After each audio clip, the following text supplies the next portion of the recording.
Hello and welcome to the Cinema Gold Podcast. I'm your host, Larry Lease. Today we're doing our classic rewind, D2 The Mighty Ducks from 1994. But first, we'd like to thank our sponsor, Paramount Plus. Check out Paramount Plus today for free. The link will be in the description. So let's get on with our review of The Mighty Ducks. I'm so glad I didn't give up on my original plan to watch and write about this movie after watching The Mighty Ducks. It's as if the creative team traveled 30 years into the future to read my thoughts about the original and went back in time, tried to fix everything for the sequel. Whereas the first one had way too long pranks involving dog poop and sped up film of a chase sequence. This film gives us the classic shaving cream in hand, feather to tickle the nose gag. Even better, it's presented in 3 acts as part of a team building montage instead of being entirely unrelated to the rest of the film. We also got the incredibly bizarre second period in the final match, where everyone acted out due to frustration and renewed desire to have fun.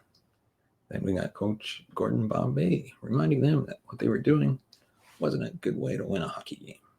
It was the best of both worlds, and now we got some wacky shenanigans and an acknowledgement that the time and place they choose for the wacky shenanigans was a pretty dumb way to play hockey. The movie isn't perfect.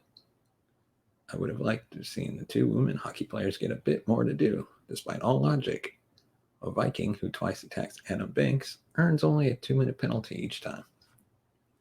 Kind of think penalties were underplayed in the movie. Dean Portman, Julie Gaffney were ejected for an accident and a minor shove, respectively. There's also a little too much emphasis on the moral of the story. The only correct way to play sports is to play for pride, not for money, which isn't a great moral. The first one, with its moral of sports are for having fun and believing in yourself, was a bit better in this regard, at least. The most considerable improvement in the film, though, might have been the conflict between Bombay and his team that arises this time. In the first movie, it comes for no reason because the kids can't understand sarcasm. In this movie, Bombay loses sight of the fact that he's coaching a bunch of kids and becomes overly focused on winning, which distances himself from the team. He also doesn't spend as much time with them as he should because he's focused on doing the promotional work for the team's sponsor.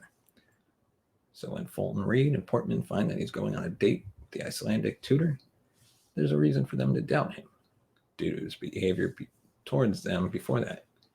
They're also far more likely to misunderstand the import of getting ice cream with a woman from another team than any of them were to misunderstand sarcasm.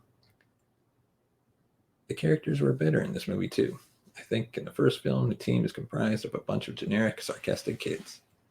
Standouts were Charlie Conway, with his good heart but lack of talent, Greg Goldberg, with his weight problem and fear of pucks, Fulton Reed with his impressive strength compared to his peers, Adam Banks with his skill, and Lester Averman with his class clown act.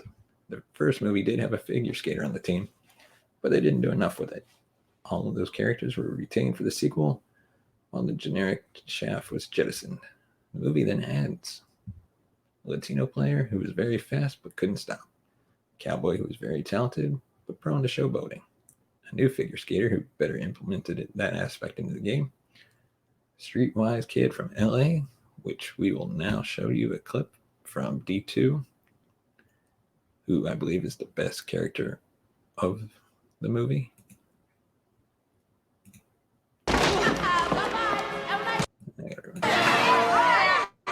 some more. Man, my little brother can score on these guys. Man, why don't you go bother him then?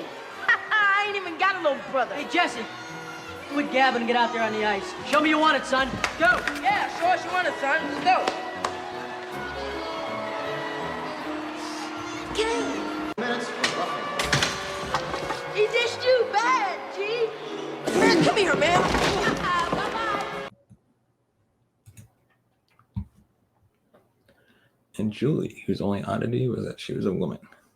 That might explain why she didn't get much to do. By having more strongly defined characteristics, the movie was able to do more to have fun with them instead of just being generically sarcastic like the original. It made the film feel more purposeful and kept the momentum higher. All in all, D2, The Mighty Ducks, holds up significantly better than the original, and they spend enough time talking about the relevant parts of the first movie that you can watch this one solo without missing much. The beginning, where Charlie gets the ducks back together, doesn't work as well if you don't know who any of them are, but it could be worse. And that's our review of D2 The Mighty Ducks. Let us know what you thought by sending us a tweet at cinemagold2, at cinemagold with the number 2. And we'll see you next week.